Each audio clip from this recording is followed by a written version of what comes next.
Okay, well, good afternoon, everyone. This is the March 18th, 2019 session of the Allocation Committee for the Portland Children's Levy. For those who are looking for seating, there's actually seating upstairs. We're going to open up the balcony today. So if you're standing and you'd rather not be standing for 2 hours, I completely understand that. So welcome to the meeting. My name is Ted Wheeler. I'm the mayor of the city of Portland, and I'm also the chair of the Allocation Committee. We have a very full agenda today, as I'm sure you're aware, so I'll just start by welcoming my colleagues on the committee. On my left is Multnomah County Commissioner Jessica Vega-Peterson. Seated next to her will be Felicia Tripp-Folsom, and she is our county appointed member, and she will be here. On my right is Julie Young. She was appointed by the city, and of course on my far right is Mitch Horniker, who has been our business community representative. Also joining us today is the Portland Children's Levy staff. We have Lisa Pellegrino and Meg McElroy. We have Lisa Hansel, Mary Gay Broderick, John Coughlin, and John Kelly. Over here. I know he was here. I saw him outside. Before we get started, could we please approve the minutes of our February 4th meeting? So moved. Second. We have a motion and a second. All in favor, vote aye. Aye. Aye. Opposed? And we have now adopted our February 4th minutes. Next, we have time for public comments. Here's the catch: public comments on items which are not on today's agenda. So just a reminder, we've set aside time 2 times in this meeting for public comment before we vote on grant renewals and before we vote on process improvement recommendations. So right now we'll take public comment on anything that is not actually on today's agenda.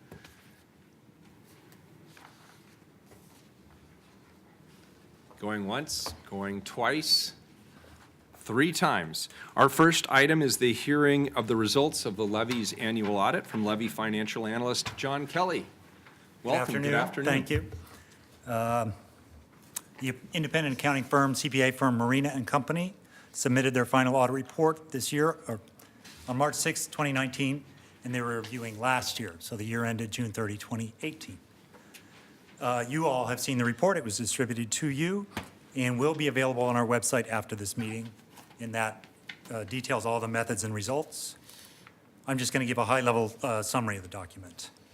In general, what the auditors do is they review our processes, how are we supposed to be doing things, and then look at a sample of transactions in detail to see if we followed our procedures. They also confirm our compliance with authorizing legislation, including spending no more than 5% of fund revenues to administer the fund. So they review grant expenditures for compliance with authorizing legislation, and allocation committee and City of Portland City Council approvals.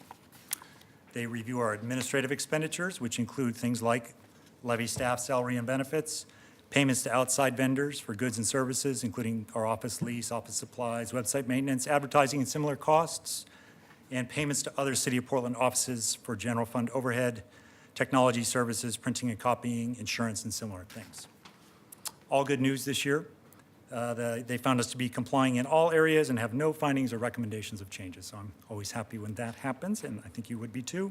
Significantly, the auditors confirmed that our spending on administering the fund is below the 5% cap set in the ballot measure. I'm happy to answer any questions you have. Very good. Any questions, Mitch?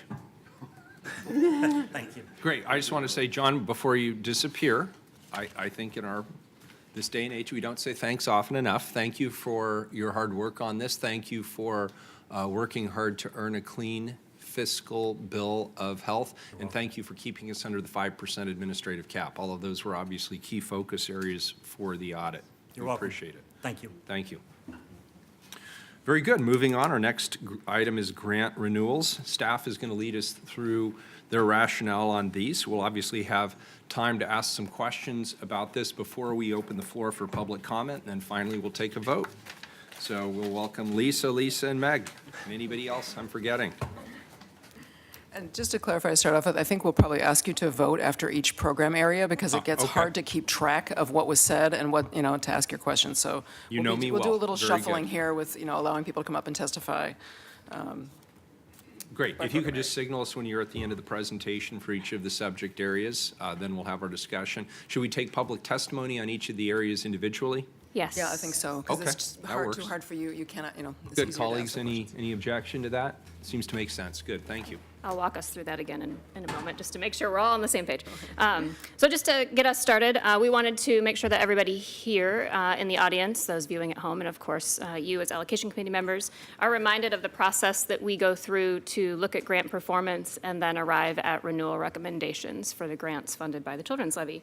So each year, grantees put together annual reports on progress that they make compared to the grant obligations in their contracts. So those are, they specify the numbers of children they're supposed to serve, the types and amount of service activities they're to offer, and then they set other goals around the levy's major performance metrics, early exits by children and families from services, meeting participation goals, so staying in a service long enough to measure and achieve outcomes, outcome goals met, and staff turnover in the program. So in addition to grantees reporting on each of those metrics, we take that information by program area and aggregate it to understand average performance of all of the grants in that program area, as well as levy-wide. We look at that over time, and we average it over years to help kind of mitigate for anomalies, either in the program area or for grantees. So we try to understand how any given grant is performing compared to its own goals, as well as compared to its peers in the program area.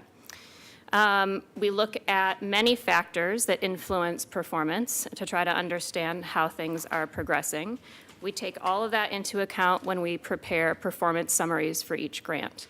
Those performance summaries were sent to all grantees for their own review and their ability to comment on staff's work and the performance summary information. And each of you has a copy of the performance summary for each grant, including those grantee comments, if they were made, in the binder you were provided in advance of this meeting. This is not a time, for example, that grantees asked for additional funding. This is purely a look at renewing the grant for its existing funding amount, typically using their 18-19 grant budget minus any amount of funds that were carried over from the prior year, and then adding a 3.9% COLA, which is based on the COLA level set by the City of Portland. So that's kind of how we arrived at the information that we used for recommendations. Again, just as we were all having a quick conversation, but to clarify for everyone here, the way that we'll walk through this process is that we'll take each program area one at a time. So we'll look at the recommendations for the program area. You all, as a committee, will have the ability to ask staff any clarifying questions.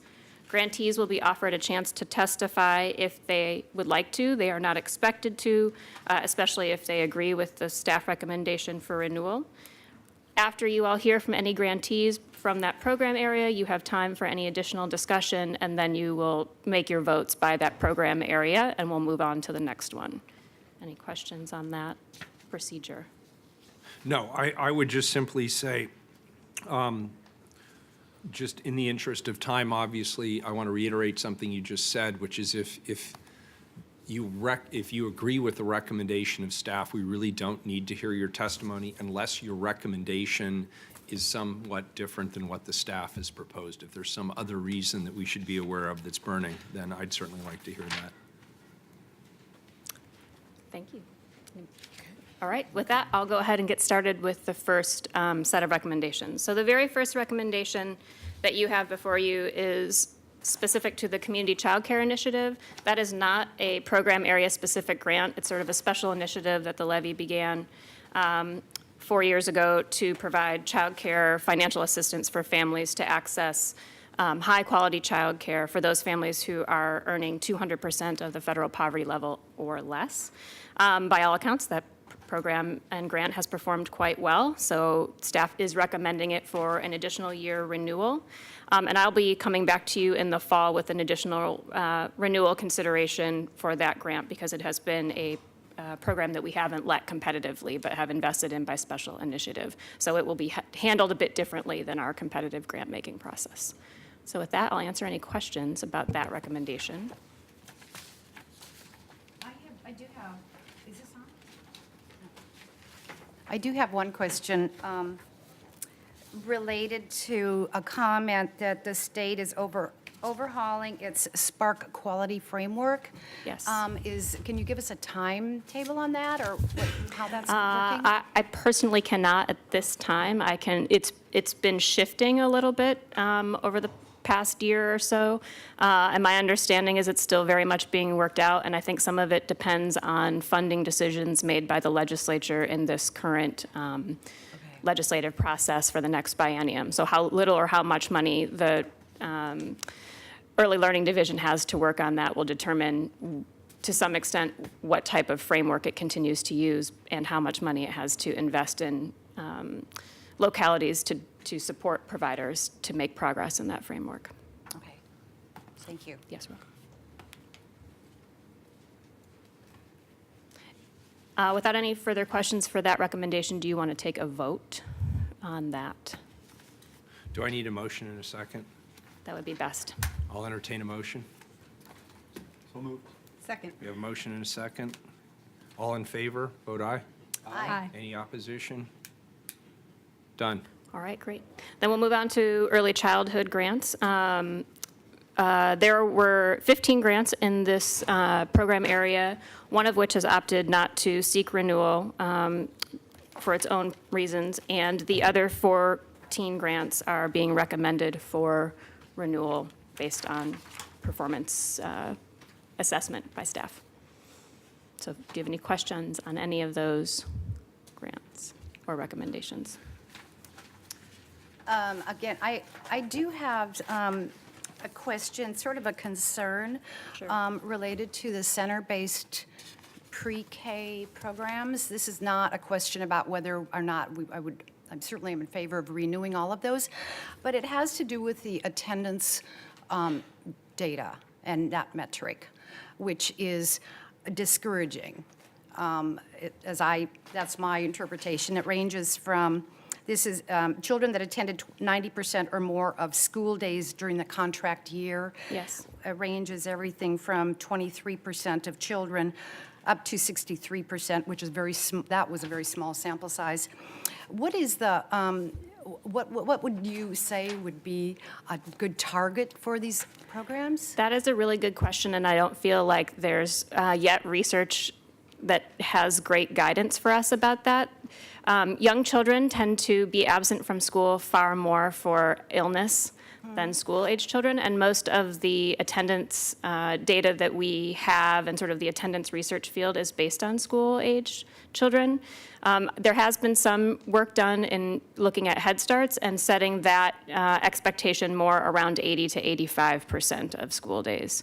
So it has been sort of adjusted in the research literature, but it isn't as robust of a field as far as research goes as the school age attendance data and sort of research field is. So I'm still struggling with that one too as a grant manager and kind of how we think about it and how we look at it with the programs. Federally, my understanding is that Head Start is asking its own programs to keep doing a better job trying to help kids and families attend 90% of days, but my understanding is they haven't moved toward any kind of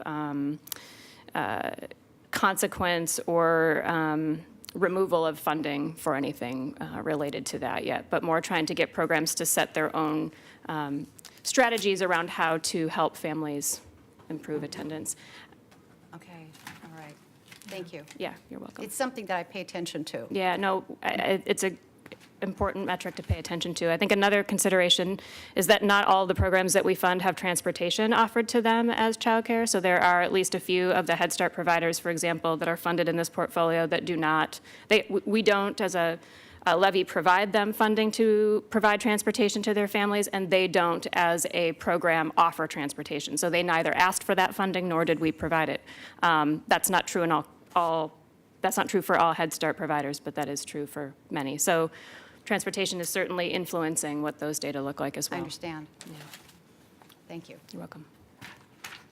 Are you finding any similarities between those programs that have low turnover and those programs that have high turnover? Similarities. What are you seeing in terms of best practices around turnover? That's a really good question. I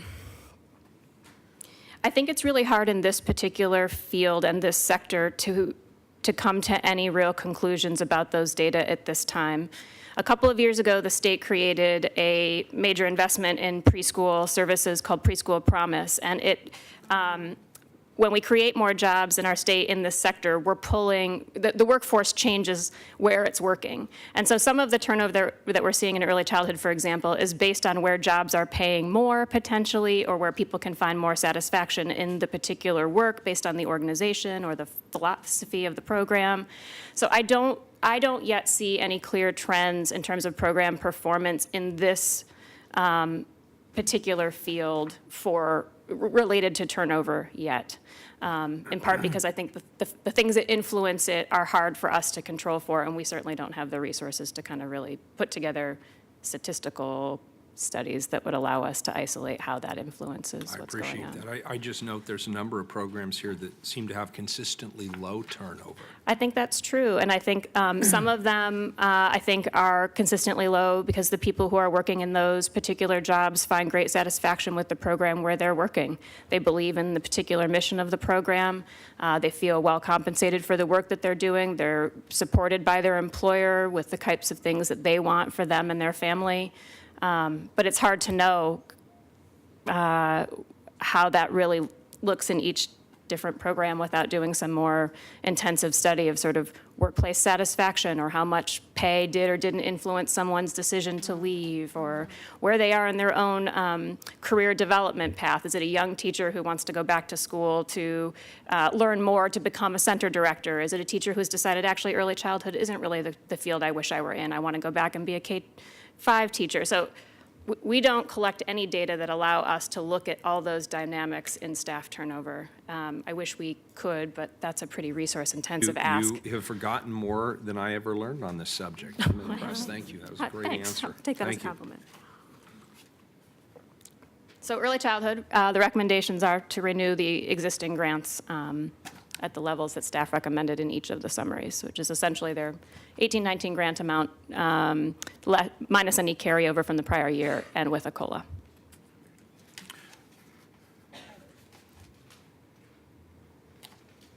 So moved. Do we want to take testimony first? That's a good idea. Oh, yeah. So, We did say that we would offer it. well, I think we should certainly offer it, Yeah. particularly if there's anybody who disagrees with the recommendation. Why can't this chamber have such unanimity on, like, Wednesdays? This would be a great thing. All right, good. I'll entertain a motion. So moved. In a second. Second. All in favor, vote aye. Aye. Opposed? The recommendations are adopted. Thank you. All right, great. And I will facilitate you through one last program area, and then my coworkers here will take the other 4. So mentoring, there are 6 mentoring grants. Again, each of those have been recommended for renewal at this time, and their renewal amounts are based on their 18-19 budgets minus any previous year carryover plus a COLA. Glad to answer any questions about those and offer testimony as well.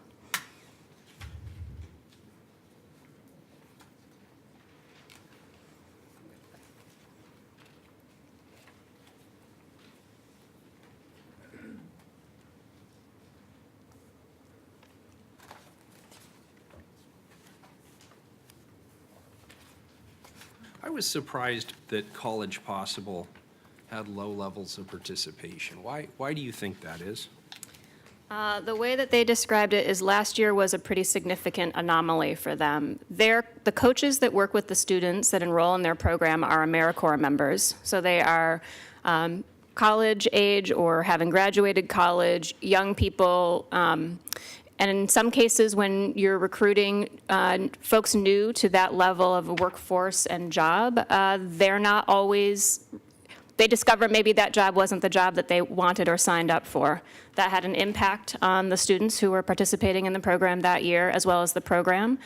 Staff met with them to talk about that dynamic, and they have both of those two coaches who were working in the program last year have left the program. One was asked to leave, one left of their own choice, and the program hired new AmeriCorps members to work with students in the program this year and have already had students, I think as of the mid-year report, I believe it's reported in that program summary, they had 77% of students had met the participation expectation for the program as of the mid-year report. So we get reports from grantees twice a year, once at the mid-year and once at the year end.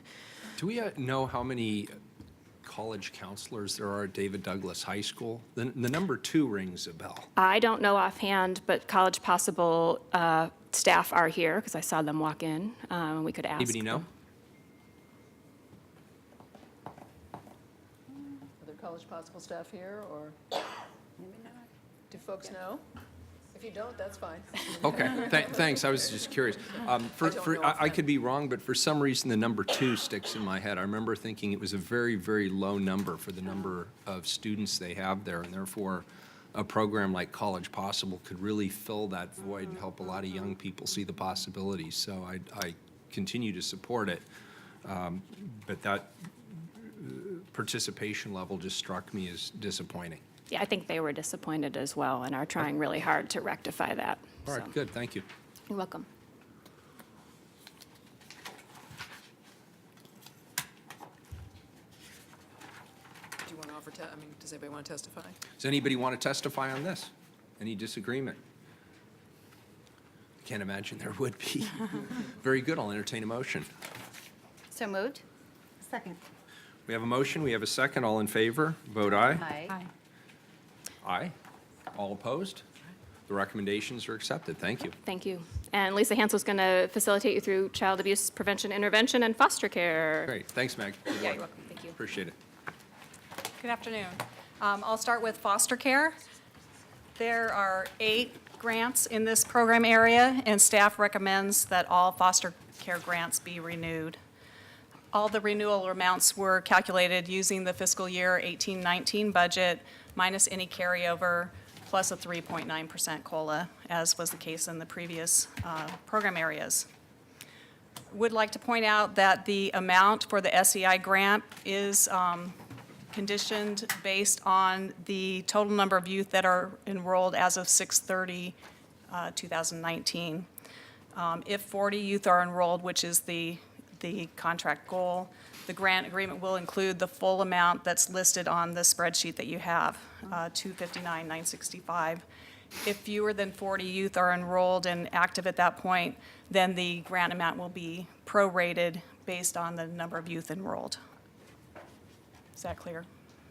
So if there were 20 youth enrolled at that point, that would be 50% of 40, so the grant amount would be prorated at 50%. So questions about the recommendations in this program area?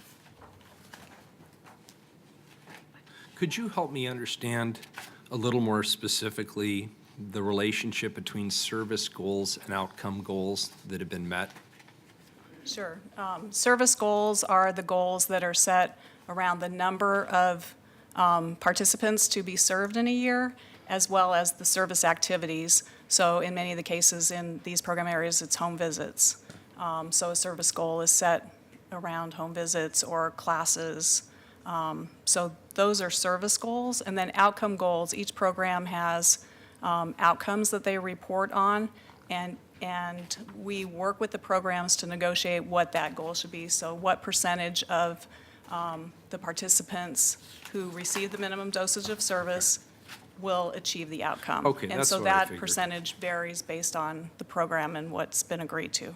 So would it be fair to say service goals are the numbers, the gross numbers, whereas the outcomes are how you actually did with those who were in the program? Right. Is that a fair way of The looking at impact it? of the service. On those who did participate, but it might have been a disappointingly low number of people who participated, for example. You could still have Right, so your not service met goals your is, or service who's goals. coming in and what service are they getting? Okay. And then the outcomes are using the tools that have been decided to be used for the program to measure outcomes or impacts of the service. Those would be the outcome goals.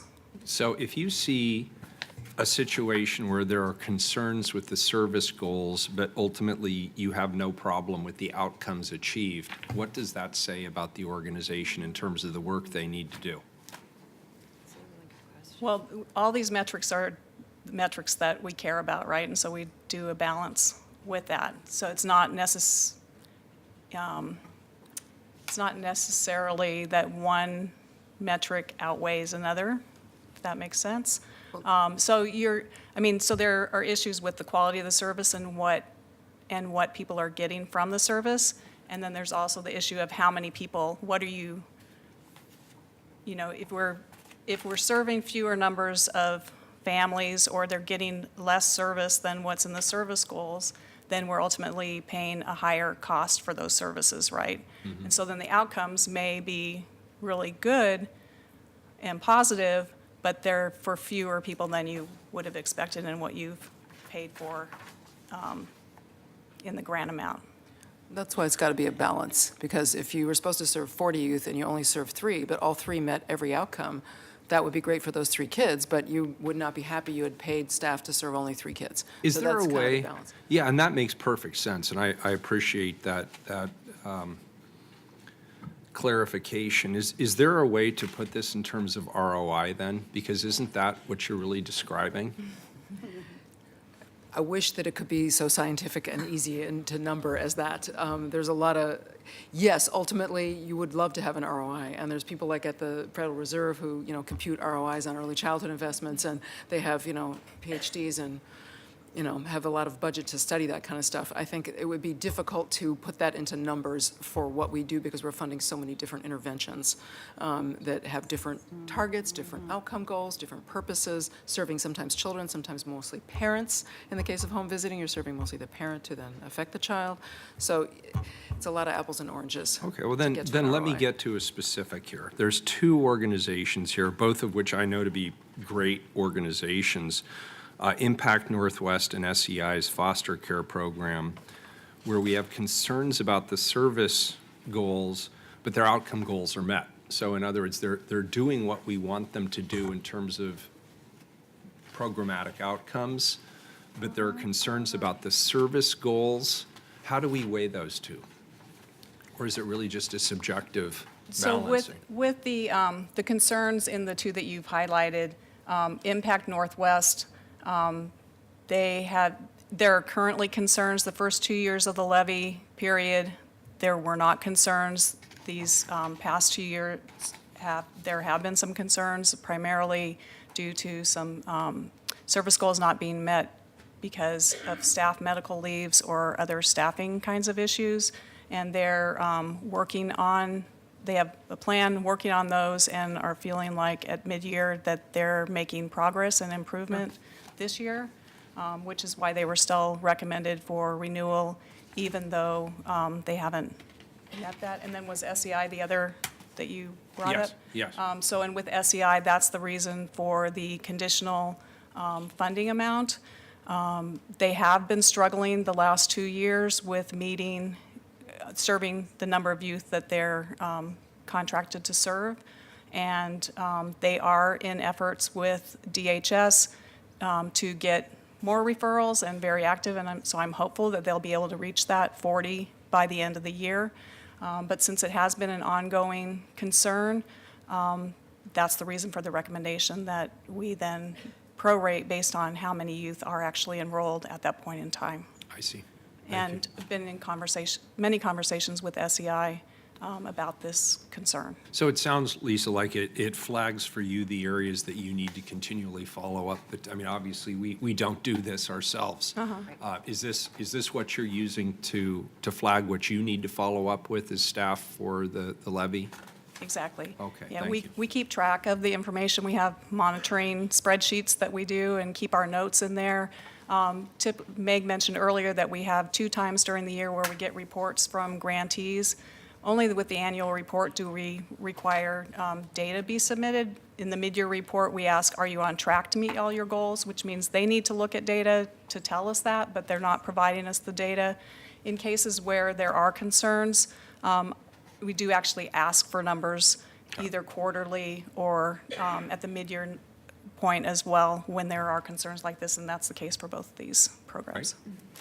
And I had a question. Sure, jump Just in. related to, looking at trying to come up with some kind of ROI, understanding why it's so hard, but just even looking at the number of children served or students served based on then the overall budget, there's differences, I think, in terms of some programs have lower numbers of students served, but higher annual budget. And just how do you take a look at that in terms of, it can't be a straight one-for-one. So is it the program components, or how do you make those decisions in terms of the value of the dollars based on the number of students? Well, those decisions are made at grant award time. So it's based on the application and what's been included in that, and then what ultimately the amount that the allocation committee decides to award for different grants. Then with those awards, staff negotiates with the grantees in terms of what's reasonable given the amount awarded. Yeah, I mean, It's difficult because there's different levels of service that, is provided by the different programs. Some services cost a lot more if you're delivering one-on-one services.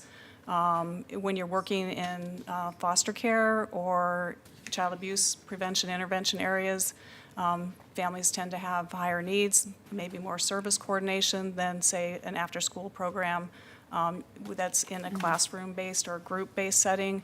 You're gonna be able to serve higher numbers than like a one-on-one home visiting kind of service.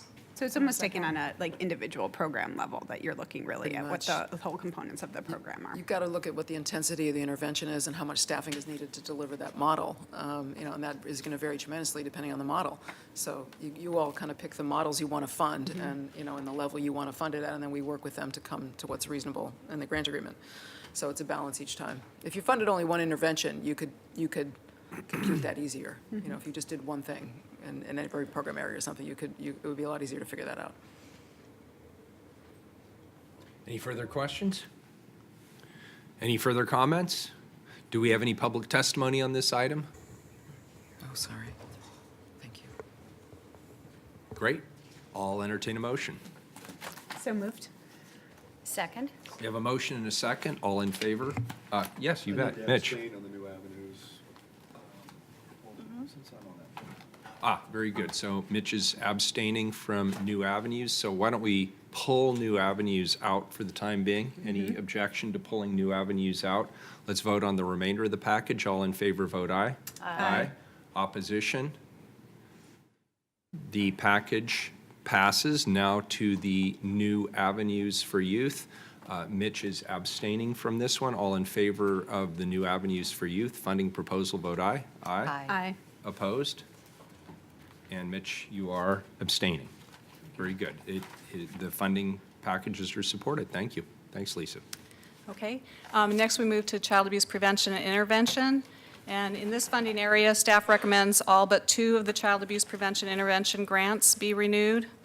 All of the renewal amounts were calculated using that same formula, the fiscal year 18-19 budget minus any carryover plus a 3.9% COLA. The 2 grants that were not recommended for renewal are Bradley Engels Healing Roots Family Advocacy Program and Metropolitan Family Services Nurturing Parenting Program. The specific rationale for the recommendations not to renew these 2 grants are outlined in the individual performance summaries. For each of these programs, staff has had ongoing concerns about delivering the intended number of home visits, the primary service to be provided under these grants. On average, over the 4-year period, each of these programs met just 61% of their home visiting service goals. Compared to other child abuse prevention intervention programs that offer home visiting as the primary service, on average met 92% of the home visiting service goals, with a range of 72 to 107%. The home visiting service goals are set based on FTE doing the home visiting with a standard of 8 home visits per week per FTE. So that's a standard across all the home visiting programs in this funding area. At mid-year, both programs spent almost 50% of their personnel budgets, and neither was on track to meet the annual home visiting service goals and didn't show improvement over previous years. The challenges faced by these grantees are similar to challenges experienced by other child abuse prevention and intervention grantees programs, but in these cases, the challenges have not been able to be overcome in the 4.5 years that PCL has funded them, despite the program's efforts. Both grantees have provided information for your consideration as you make your renewal decisions, and those are included as grantee comments in the performance summaries. I guess first take questions about the grants that aren't recommended for renewal.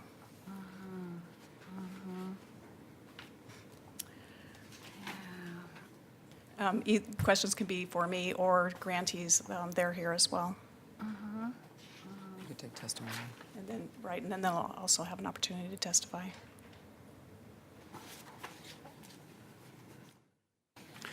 I would propose, given that there are 2 recommended for non-funding here, that we consider those that are recommended for funding first. Why don't Okay. we focus our questions first on those, if we could? Sure, that's And then fine. we'll take any testimony on the ones we have recommended, and then let's move to the 2 that are not recommended. Okay. And maybe have more in-depth conversations about those. right. Does that suit my colleagues? Yes. Very good. So to the ones that have been recommended, are there any further questions? I have a question regarding, we have 2 relief nurseries that we're funding under child abuse prevention intervention, and both of them we're recommending for, or I believe the staff is recommending for approval. One of them, your notes indicate that the parenting outcome goal was challenged because of the tool being used, and suggested that the Oregon Association of Relief Nurseries is revising that tool. It didn't appear that the other relief nursery was having that challenge, so I was just curious to know whether different relief nurseries use a different tool, and, or how you can shed some light on that. They use the same tool, and that's something that is required by the Oregon Relief Nursery Association. My impression of the tool is it's pretty subjective and based on the observations of the staff. Perhaps there's someone here from the Relief Nursery that could better address what the challenges are that they have encountered with the tool itself. Okay, but you weren't hearing from the other relief nursery that haven't they're heard. having that problem? No, that I haven't. Okay, I have not all heard right. So I was, yes, I would be interested in hearing, if possible, it would be from the Family Relief Nursery. VOA. Yes, from Volunteers of America. Is there someone here?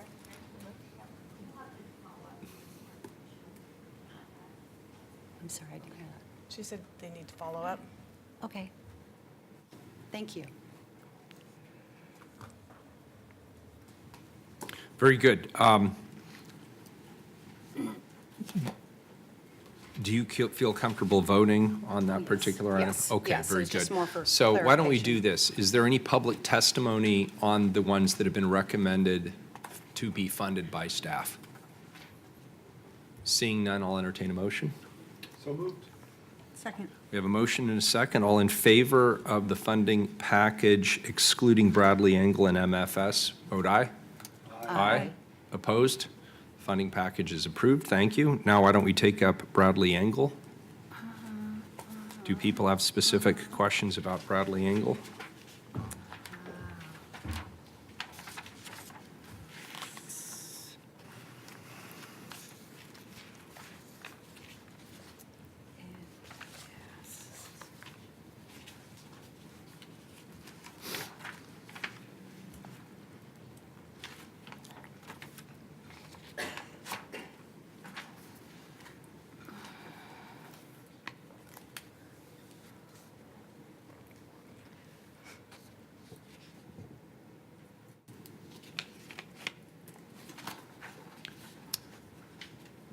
Well, I would just say that the information that's been provided from staff is very concerning in regards to a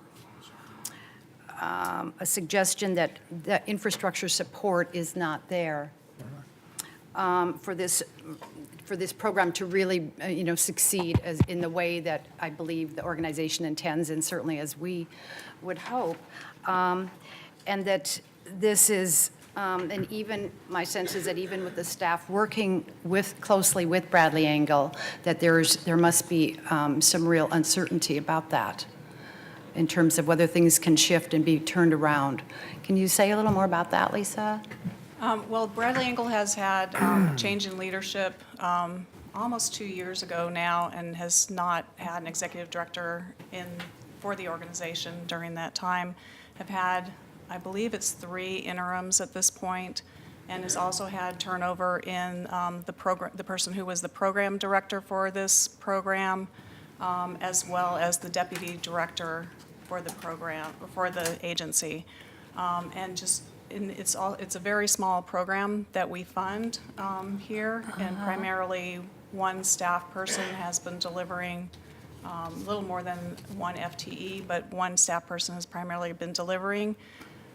When the director for this program left, then that staff person who's doing the direct service also took on roles of supervising and managing other pieces within Bradley Engel, and I think that all those things kind of led to part of the reason why the service goals weren't being able to be met.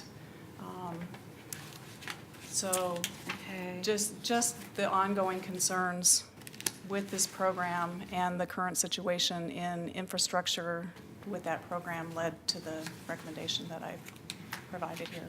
And primarily, again, getting to, the service, about 60%, a little over 60% of the service being delivered, yet over the 4-year period, 99% of the personnel budget has been spent. I see. Okay. Yeah.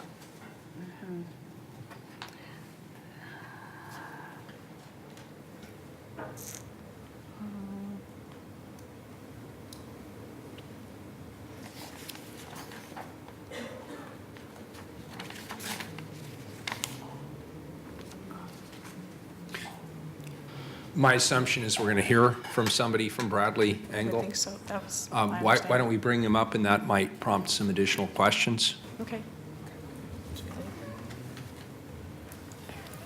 Good afternoon. Good afternoon. Thank you for being here. I was going to say, I'll clear out. So I've prepared some testimony to share with you all, and I'm also happy to answer your questions. That microphone does sound loud when you're close to it. My name is Rebecca Nichols, and I'm the Interim Executive Director of Bradley Engel. Our family advocacy project supports Black and African American families who have experienced domestic violence, and this is a dedicated area of expertise of the organization since 2007. The project is part of our Youth and Family program and is also closely connected to our Healing Roots program, and this focuses on providing culturally specific and culturally responsive services to Black and African American survivors. It's also the only project of its kind with its focus on Black African American children impacted by domestic violence that's currently funded through the Portland Children's Levy. There's an expression in the survivor advocacy field about how advocates provide case management, and that is that the survivor's choices define the strategy. What this means is that a survivor who works with Bradley Engel lets us know what services they desire and feel most comfortable with.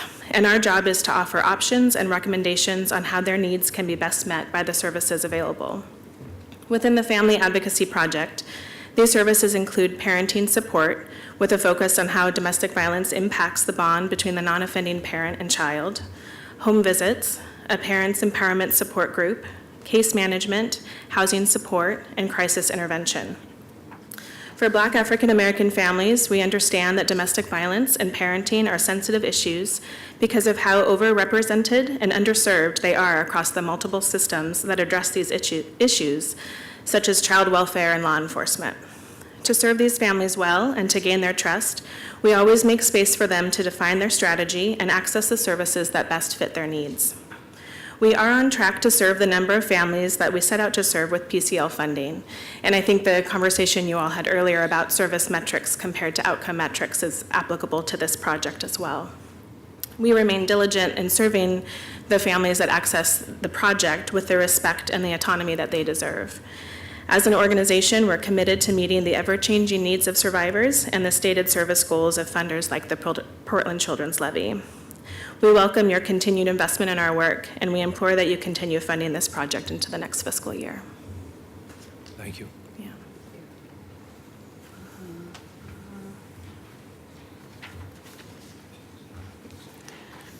Yeah. One of the things that were reported on by staff were that the lack of infrastructure support for this program, for the frontline providers, and then for that. So how do you address that particular concern raised? Well, the way that I am addressing it currently is by providing the support and the infrastructure that had been provided by our deputy director. Our deputy director left in January, and I have been with the organization since the end of November, so we did have some overlap. And so after meeting with Lisa a few weeks ago, what we really spent a lot of time talking about is the home visits, of course, and the expectation of FTE and the number of visits. And so one thing that we are doing, in part because, speaking of transitions at our staff, one of the coworkers funded just had a baby last week, a month earlier, so her parental leave began earlier than we had expected. Our advocate is going to have an increase in hours with a 100% focus on the direct service delivery through the project. And so that advocate not having anything to do, Lisa had mentioned that our staff member, the youth and family program coordinator, was doing other coordination and kind of program development. That will no longer be the case with this adjustment. So the dedication to home visiting will be the top priority.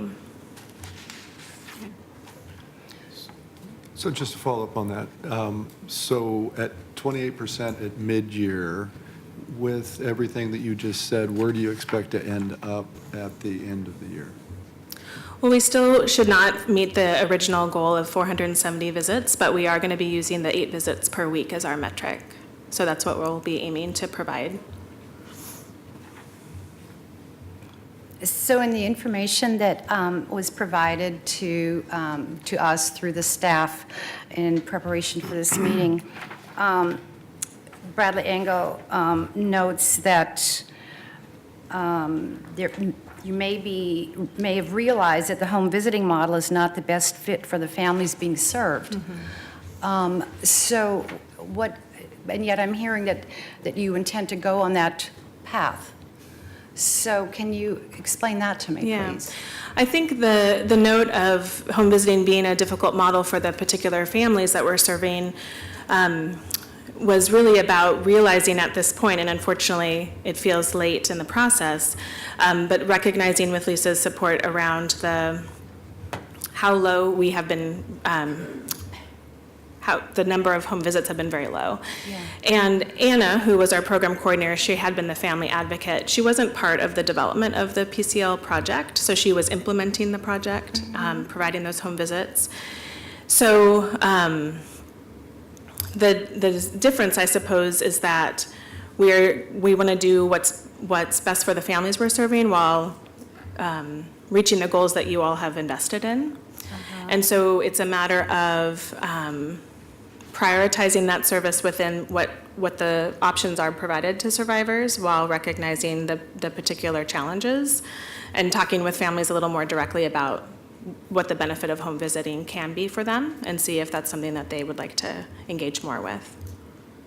I really appreciate that you have a model that is client-centered, that clients, the people you serve, and I don't know if client is the right word, but it's the word I'll use, that they're honored by being involved in what the treatment that they need. And but so in addition to the home, or if you weren't doing home visiting, if that wasn't working for a few of your clients or more or all, then what are the other delivery methods that you That we are have available to them? Well, we still meet with, we use the word participants instead of clients, so that's probably Okay. the word that will come out of my mouth. But when we work with participants, we often may meet them at our resource center. We may meet them in a community location that they feel comfortable with. We might meet them with another service provider. And so the meetings and the contacts are still happening. They just may not be happening in the home. Okay. So now this is a question I would probably direct more than to Lisa, would be to say, how is it, is that amenable then to, changing how the service is provided? Is that something that can occur at this point in time within the guidelines of our agreement and contract that we have with Bradley Engel? So first, I would like to make a clarification. So a home visit, if it's can be in settings other than homes. It can Okay. be in a community setting All right. as well, so it doesn't have Okay. to be in the home. They're called home visits. And I think it would be up to the allocation committee if you were interested in continuing to fund, but a different model at this juncture, to give me that authority to change the model at this time, we could do that. And then that would need to be worked out for the remaining year. And that could Does that involve... answer the? It does. I mean, certainly that, it involves both parties coming to an Right, agreement to coming to and agreement. on what this looks like and staying true to our intention to invest in evidence-based programs and all of that. I mean, I realize that adds more, there is some complexity in doing that. I know it doesn't just happen overnight. But I just wanted to raise that.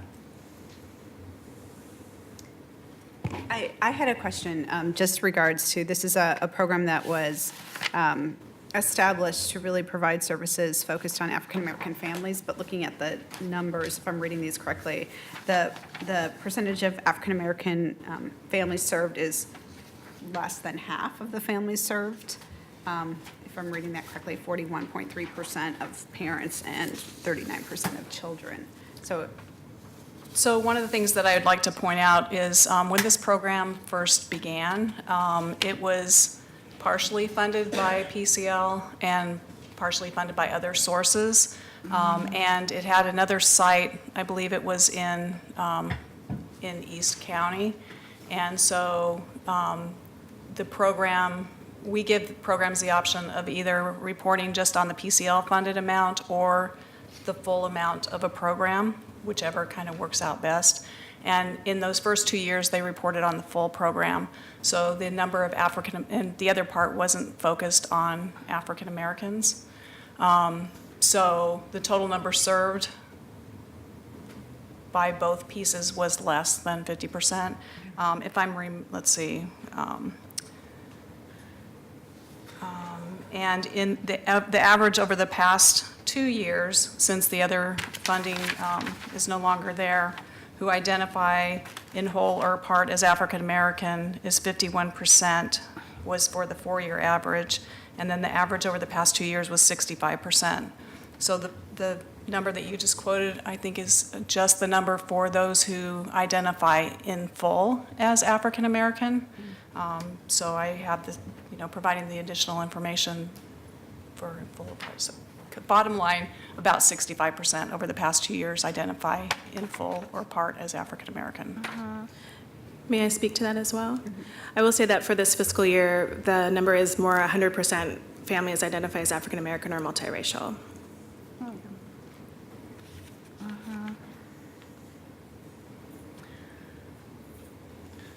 Lisa, could I ask you a question? You said the staff questions the reliability of data and financial reporting. That's very concerning to me. What specifically are you Very referring concerning to? to me as well. I met with Bradley Engel staff a few weeks ago and about the concerns of the home visiting, and the numbers weren't entirely, there didn't seem to be a lot of confidence in the numbers that were provided. There had been changes in the staff there was one staff person who was primarily providing home visits, and I'm not really sure how she had tracked the information, but then there were other staff people who may or may not have been doing home visits, and some of those people had left the organization. And then Rebecca was able to track down information for about 15 additional home visits, I believe it was. So it didn't give me a lot of confidence that the data was being tracked in a reliable way. And then I had concerns about financial as well, because the about 47% of the personnel budget had been spent, yet only 28% of the home visits had been completed. In the conversations, there was talk about the time of the primary advocate spending time supporting and working with other programs within Bradley Angle. And I had asked in the mid-year report, one of my questions was about, has any of the time spent on these other programs been charged to PCL or not? And at that during the meeting, Rebecca said that she would be checking into the charges that were made to verify that everything was accurately charged and making any adjustments as needed. Okay, thank Do you you. want to add anything to that? Well, I think that as it relates to the fiscal management piece, from what I understood from our in-person meeting, is that our program coordinator was, as Lisa mentioned, doing other programmatic and supervision work, and that PCL doesn't want to pay for that, which I absolutely understand. It's a direct service delivery that you're investing in. And so right now, our program coordinator is funded 0.8 FTE through PCL, and it sounds like she may have done more than 0.8, more than 0.2 in these other duties. And so that's what I need to verify. And Lisa let me know how to accommodate that in our next quarterly invoice, and how to make sure that we're not, that we would be reducing any income to represent that time. Very good, thank you. And I don't think that anyone is doing anything intentional. I think it, again, is because of all the turnover and transition within the organization that the supports haven't been there. So this gets back to the infrastructure question. You're Exactly. not implying anything beyond that, just to be Right. clear. Right. Thank you. Right. So going forward in, say, the next 6 months, what can you tell us, or what might, about the stability of the organization? Or, is certainly we were concerned about our responsibilities in overseeing this, but what is the plan? What's the plan? So within the actual program, we have a plan to increase hours of our advocate to focus on the direct service. And then there is an active executive director search happening right now with multiple candidates that are moving through the process. And if things go according to our timeline and hopes, then we would have a candidate, we'd have an offer made mid-April. And in the meantime, the board has brought me on to support the organization through these transitions. And as Lisa mentioned, and I have said, we lost our deputy director in January. The board asked me to stay on not just until the ED is hired, but until the director level is fully staffed. And so with the new ED, there will be overlap between that person and myself. Thank you. Does that answer your question? Yes, thank you. Any other questions? Is there any, That's a hard one. Rebecca, thank you. And I'm very conflicted on this. I want to tell you this, my vote notwithstanding, I'm cheering for you. Thank you. The organization is lucky to have you. You have a lot of work ahead of you. Bradley Angle has done fantastic work in this community historically, and if anybody can turn it around, you can do that. Thank you very much. Thank you. Yeah. Is there any other testimony on this particular item? So I don't know what the usual protocol is. Do we just call the vote? If there's no further discussion amongst No your further members. discussion, I'll entertain a motion. So are we moving to accept the staff recommendation to discontinue funding? I think that's correct, unless you tell me otherwise. No, you can do it however you want. So moved. We have a motion and a second. All those in favor of voting for the staff recommendation, vote aye. Aye. Opposed? The staff recommendation carries. And the last item was MFS from this category, and I'm sure we'd like to hear from the, and I don't know if there's general questions first before we hear from MFS?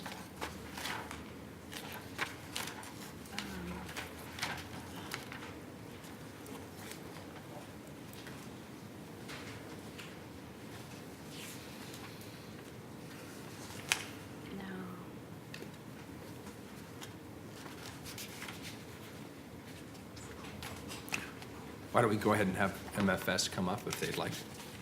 Good afternoon. Do you want more seats? Do you want more seats? I'm happy to. You guys can have the floor.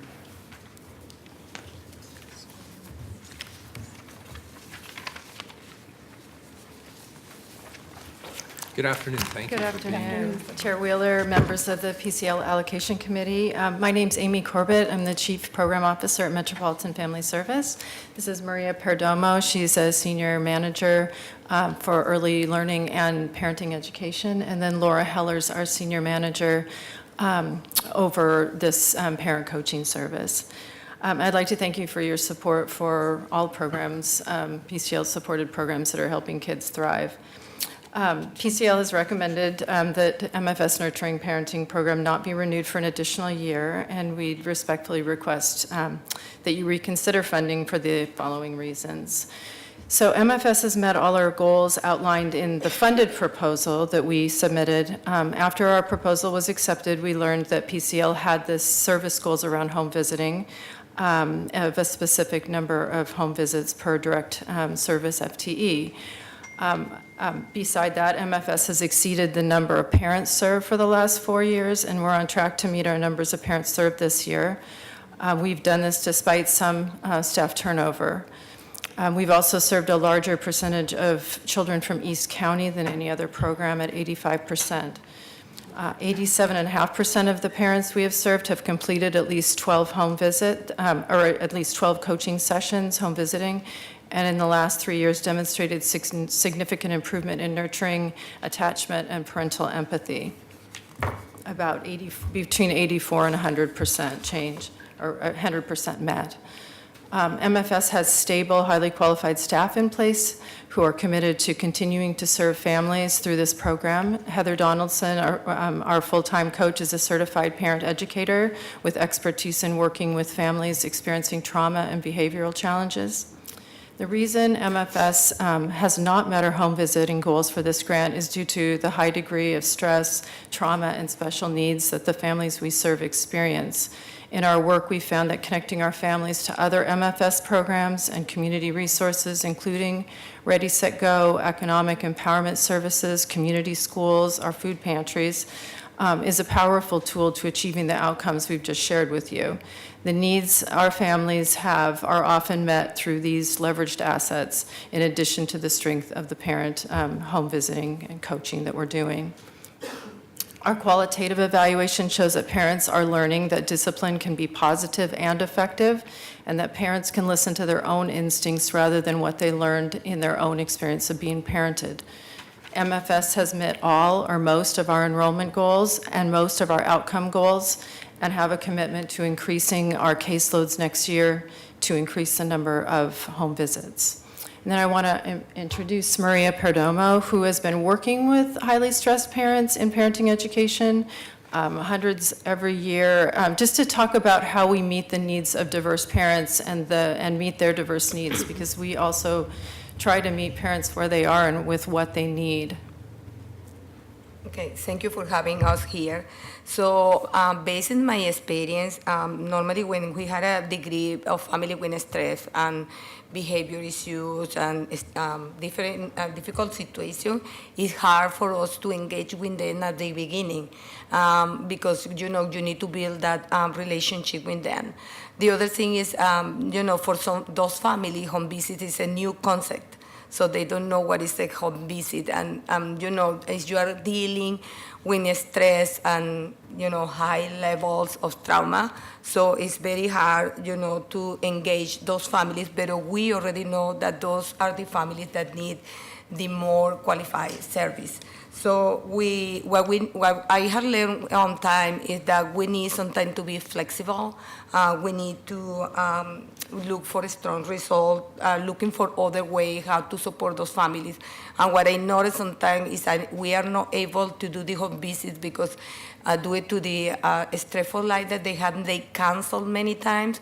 At least they need to know that we are there for them, maybe through phone calls until the family is ready for the home visit. So we are really flexible, we are really persistent, and we are committed to service those families in the best way that they need it. Okay.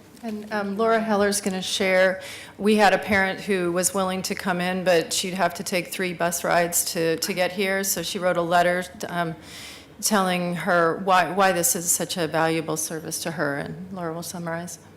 Yes, this parent, Vanette, she, when she found out that our funding was in jeopardy, she said, "What can I do to help?" So we were grateful for her willingness to share her story. Vanette and her husband legally adopted their daughter's 3 grandchildren, who are ages 9, 7, and 5, 8 years ago, when they were removed from their daughter's custody by DHS. Their daughter has a significant mental health and addictions history, and all 3 children were born addicted to drugs. All 3 children have been exposed to significant trauma and neglect, and Vanette has connected them with comprehensive health and behavioral health services. Life at home can be highly stressful, as Vanette's grandchildren often exhibit anger, frustration, violent behaviors, and significant anxiety. Vanette said, quote, "I really felt like I was at a loss and failing everyone." Vanette started working with Heather Donaldson, one of our parent coaches. Heather first listened, and then she helped the family build structure, set expectations regarding behavior and communication, build routines for each child, and help them settle as a family and discover what fun looks like for this family. Heather has also attended to Vanette's needs. Vanette took these 3 children in not really knowing what their situations were. The youngest child had significant brain injuries and required surgeries within 3 months of his arrival. So she was under a great deal of stress herself, and Heather recognized that very quickly and referred her to counseling and other services. Due to the complexity of the needs for each grandchild and their frequent appointments, Vanette is not always able to keep or commit to weekly parent coaching appointments. However, when the home visits are canceled, Heather, the parent coach, will often provide parent coaching by phone to support Vanette and her family. While these calls do not count towards our home visiting goal, they are a vital component of supporting our families in stress. And unfortunately, a half-hour call of support it cannot be counted, but it is still significant in providing a vital service. Vanette recently shared with Heather, quote, "What we are working on in coaching is really helping my family come together and have good times. I don't think that would have happened without your help." Thank you. Thank you. Thank you.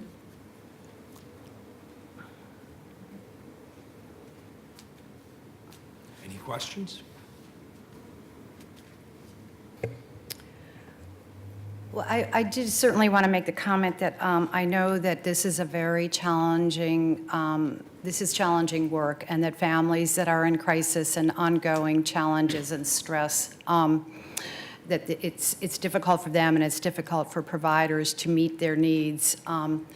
And, and unfortunately, we see this across all of the areas of child abuse prevention and intervention that the Levy funds, that this is a this part of the funding is met with that time and again, and I wish it were better for the organizations. We wish it were better for the families, but this is a part of the work, it appears. But just like as we chatted a little bit with the Bradley Engel funding, I'm wondering about the home visiting model and how that is working with families that are in such crisis and where things are so difficult. And have you reflected on that? Yeah, I don't think it's the wrong model. I think that 8 visits a week per FTE is challenging when people cancel, and our coaches are working when that happens and finding resources for their families and calling them and trying to re-engage. And so I think, we're really focused on the outcomes. We're getting the outcomes with as many people as we said we'd serve. So we served 47 people last year, and we were contracted to serve 45. We had a high rate of completion. We had, a high rate or a very, very good, increase in nurturing, attachment, and empathy for our parents. So I think we're trying to meet parents and give them what they need, and forcing a home visit when someone's highly stressed and has a therapy appointment is not, what we're trying to do. So I don't know if there's a mismatch between the service goals and the outcome goals, overall, or what, but it does seem to be very challenging.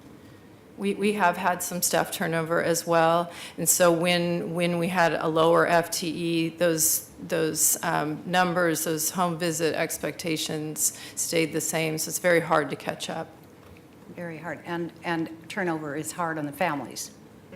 It is hard on families. In a small program, turnover looks very high when a position turns over. I will say that when we have had turnover, I don't think any family has been left in the lurch. We have transferred that family because we have 2 parent coaches, one is part-time. So we have been able to cover, and I think that's significant, that families haven't, if they choose to leave the service, that's their choice. But we have always offered, and frequently families have accepted the offer to be transferred to a different parent coach. I have a question about the referral. So one of the things that's noted is that there's been an issue getting the number of referrals necessary to fill the program. Is that still an ongoing issue? If so, it looks like there have been some things done to try to address that, like expanding the geographic area. Does that remain a challenge, though? It has been a challenge when, I would say when there is turnover, that's often when it takes a while for a parent coach then to rebuild a caseload. But our full-time parent coach has a full caseload of 17 families right now, and our part-time coach has a full caseload as well. So the important thing is to keep the outreach going, and that's often when those cancellations happen. That's a significant activity that we can be doing to try to recruit more families. For every family that we do receive a referral for, we have to work those referrals. As Amy said, families sometimes, if they haven't referred themselves, we have to build trust with them. It might mean that we need a warm handoff from the referral source, or that we need to have to meet them in a public setting so that they're more comfortable, they feel safe. Or invite them to come into our office. So we're often looking for ways to ensure that a referral follows through to somebody who gets engaged in our services.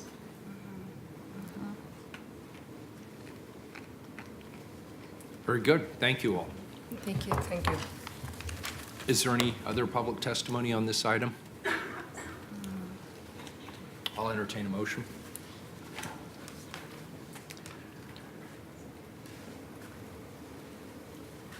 I move that we accept the staff report. I actually had a question for staff. Go for it. Okay. So just in looking at this particular program, it's just want to make sure I'm reading the staff comments correctly.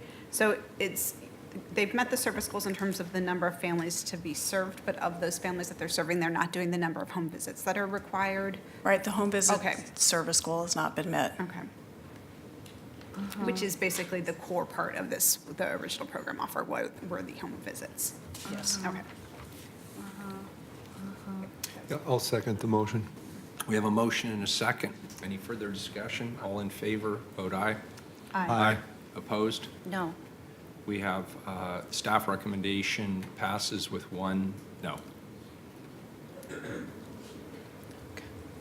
Thank you. Thank you, Lisa. Now move All it right. to the next area. Yes, on to after-school next. There are a total of 23 after-school grants currently. I am recommending that 21 of them be renewed at the levels that are set out in the spreadsheet that is, the audience has and you have as well.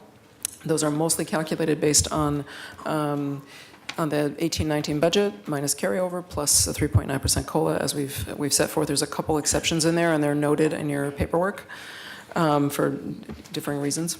Do you want to, Mayor, would you prefer to vote on the ones that are recommended to be renewed unconditionally before we move to the ones that are conditional? I would prefer it unless any of my colleagues here have a better strategy. That seems to be the smart way to do it. Okay. So why don't we start with the discussion of those that you recommend and answer any questions that people have with regard to the recommended.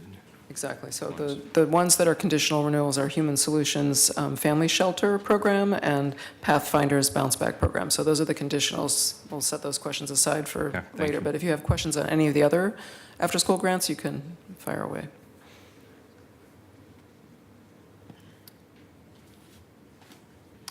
Just really glad to see Second Step coming around, so that looks promising. Any public testimony on these items? This is excluding Human Solutions and Pathfinders. I'll entertain a motion. So moved. Second? Motion is second. All in favor of the staff recommendations, vote aye. Aye. Opposed? Staff recommendations carry. Thank you. There are two grants up for conditional renewal. The first is Human Solutions Family Shelter Program, and I've recommended that we renew the grant if they are successful in getting the shelter program moved to a permanent site. This program was funded in the summer of 2017. In the winter of 2018, the building that the shelter was delivering their services in was damaged, and all the families were moved out of it and moved to hotels, a collection of hotels, as I understand. The county has been in the process of trying to, and maybe Commissioner Jessica Baker-Peterson could tell us where they're at with that. As far as I know, I have no current word other than they are still in negotiations for a permanent site at a hotel at which they think they will have space to deliver the after-school program. So I'm recommending the grant be renewed on the condition that they do in fact get a permanent space where they can deliver service as of July 1 of 2019. So just to ask a clarifying question, does that mean they have to have a permanent space by July 1? Is that the stipulation? I would recommend that. You could hold it out longer. It gets a little tough to, well, it takes monitoring energy to keep, making sure that you're, what's going on. They have staffing. They're trying to do programming at a certain level now with a few families that are left at the one hotel site. I think we've given them quite a long time to get this situation rectified. It's not now, admittedly, it's not under Human Solutions control. It's under the county's control at this point. However, in terms of having enough data on a program that's actually being delivered so that when they reapply, likely, since most programs do reapply for funding in the next funding round, it's helpful to have more program history before you. So that was part of my thinking. You could hold it open longer if you want. If you don't want to, you could make the grant conditional renewed in light of that, or just dependent on them executing a lease and having a space to deliver the program, whenever that might be. And this is a program that it's during the school year, it's not a summer program? They have some summer activities too. Some summer? It's both, yeah. Okay, so if they get in place, they could have some summer programming yet this summer? They could, yes, For starting in July, the fiscal year begins July 1. So yeah, if they have a space, they could deliver it. Right now, there's just, the families have been dwindling out of the current hotel site because they're preparing for a move to a permanent site, but I don't have word on when that permanent site will be happening. I just hear soon. So. If you have any better news, please let me know. I don't want to give a date certain because I don't have all of the details, but I can say that I think things are moving forward in a very positive manner to make sure that we can find a place for these families in the hotel that we're looking at. So. And we certainly, I mean, the need, we certainly know these are families that, they've gone through so much. Oh, without a With doubt. all of these various transitions that they're having. So I certainly hope we can, I would certainly be in favor of supporting. I mean, and you can, I will say, remember, these are reimbursement contracts, so we are not paying for something that's not being delivered, so that's not the issue. It's just a question of whether you kind of keep on hoping that the program can take place. Well, it would be help, I mean, I feel the same way here, that this is a really important program, and I want to see it succeed. And yes, I want them to find an alternative and permanent location. I'm not sure I want to hold them to a deadline of July 1st, so maybe what we can do is say, as long as there's continued forward progress and people are negotiating in good faith and looking for that alternative, I would be satisfied. So maybe what we could do is vote for this, and then our next meeting is April, is that correct? Yes, And then when do we have a meeting after that? May, and then June. So it's So every you month. you have plenty of check-in points if you'd like an update. They don't call me code breaker for nothing. You So can we hold have it if you plenty want. of opportunities then between now and July to take a look at the progress. Okay. Do you want me to, go ahead. No, so, yeah, I'm fine with the recommendation, but I would be very, very reluctant to end this program. Okay. So I'll let you take the motion then, how you, structure it how you want it. The staff recommendation is fine, understanding we have several opportunities to get feedback and updates. I'd like an update from Human Solutions sometime before July, letting us know what they think the prognosis is here. Okay. So conditional renewal upon getting a lease. I mean, I know that there are people at the county and the joint office who are working on this. Oh, I know, I'm hard. Okay. Is that okay for people? I'll make that motion then to accept the staff recommendation. Second. We have a motion and a second. I should have asked if there was public testimony on this item before we take the vote. Very good. All in favor of the staff recommendation, which is conditional approval, vote aye. Aye. Opposed? Great. The motion passes. And the last item here is Pathfinders in this category. Yes, one last grant for conditional renewal. This program was also funded in the summer of 2017. It had a very slow startup because of the staff that had proposed the program left the agency very shortly after the grant was made. So it took a while to get the program going, get the people hired, and then get the program off the ground. And then there was a lot of difficulty in getting school partnerships up and running to be able to offer this as a school-based program. So very few people were served in that first year. They are making good progress in their second year. They're on track to meet their deliverables this year. So I am recommending that you renew the grant with the condition that they meet the deliverables for this year by the end of this school year. And they are currently on track to do so, but just to be sure that that happens, which can be checked as soon as the school year ends, because they keep their data running. So when you say meet, what does that mean? When I say what? Meet, what does that mean? Meeting their service goals. So that would be the number of kids served and the service level provided. Yeah, So So that's- so in terms of how we have characterizations on some of this that are we saying 100% of their service goals? Or we Okay. And- Yes, they and would what- serve all the kids, or very close. Well, that's what I was getting to. is I'd like to leave a little bit of discretion to staff to make sure that we don't just do something based on a 1 or 2 or 4% technicality, perhaps. If the momentum's Within going the way- 5%, is that reasonable? I think they've already met the service level goal at mid-year because they've been providing the service as intended. So that won't be an issue. Number served should be pretty close. Okay. Yes. Within 5%, does that work for people, or? Yes. Okay.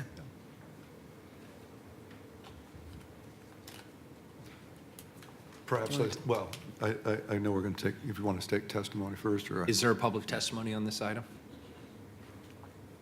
Doesn't look like it. Otherwise, Entertain I'd a motion. move. I'll second. We have a motion and a second. All in favor, vote aye.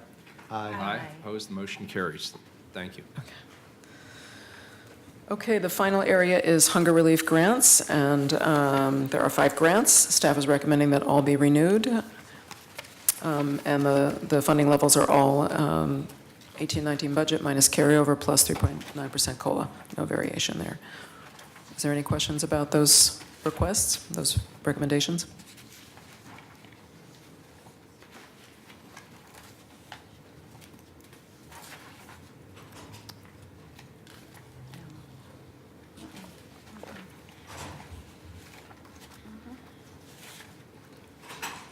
I move to accept the staff recommendations. Second?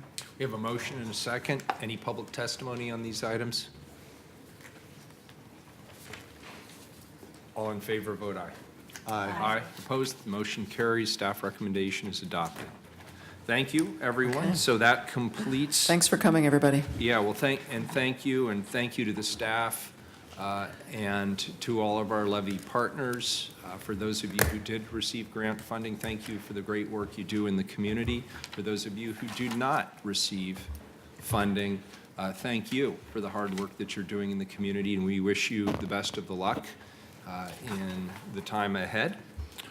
Next, we're going to move on to our continuing discussion of the overall grant-making process improvement plan, which was completed by Portland State University. And today, we're going to consider some of the recommendations and potentially reject others. Lisa P. Is that where we're? Yes, is that Lisa P. the- on this one to start. I didn't think Lisa about putting P. now, initials in there. And Meg yeah. are here to walk us through that. Okay, so if you recall last time, there And was I a, should just say, it's scribbled in my notes here, before we vote on this, we will take public testimony on this item as well. Thank you. so just to set up a little background to remind people that there are 30 recommendations that were in the PSU report that they presented to you all at the last meeting in February. So after that report was presented, we met with each of the allocation committee members individually to try to understand where your priorities were and understand how you thought about some of the ones that would likely be, some of the recommendations that we would maybe need to consider first because they're Paper may have cut it off there.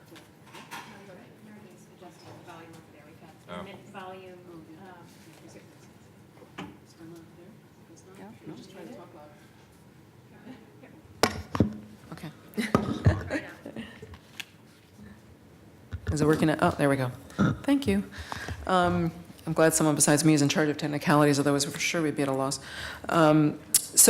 We would talk to all of you individually, and we also kind of went through the whole list of recommendations ourselves to try to understand which ones were the most time and resource intensive, because we might not be able to do all of those at the same time. I'm not sure we could undertake to make all those changes for this next funding process. So I wanted to make sure we brought before you the recommendations that we might need to make a decision about first, and which could be mutually exclusive, meaning we can't do them all at the same time, for you to consider those. So the four are the four that are listed on the agenda, the recommendations that are listed on the agenda that I wanted to raise to start out with. And those are creating a small grants fund to increase access to levy funding for smaller organizations and to support capacity building at these organizations. The second was using a two-step process for funding, so like a letter of interest and then a full application process. The third was establishing subcommittees or another advisory committee to increase community voice and representation in the committee's work. And the fourth was to consider an appeal process. So the small, by way of rationale for why we're thinking about these first, small grants and a two-step process, and also the additional, like an additional advisory or creating subcommittees in which some of you might participate as well as other people. All of those things I think would require additional staffing. So that is a timing consideration. To hire people and to get them up to speed and to do those things requires some lead time.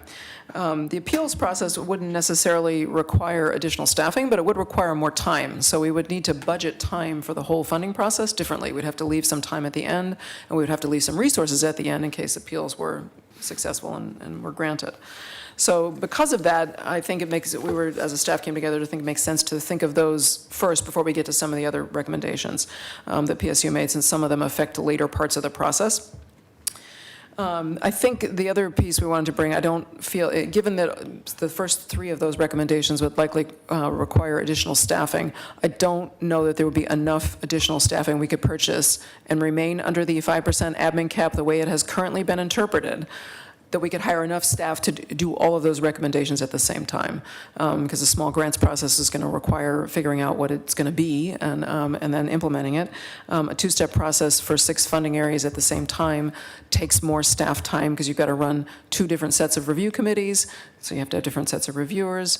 There has to be more decision meetings for this group to come together to make decisions. And the overall process takes longer and requires more, it's more staff intensive.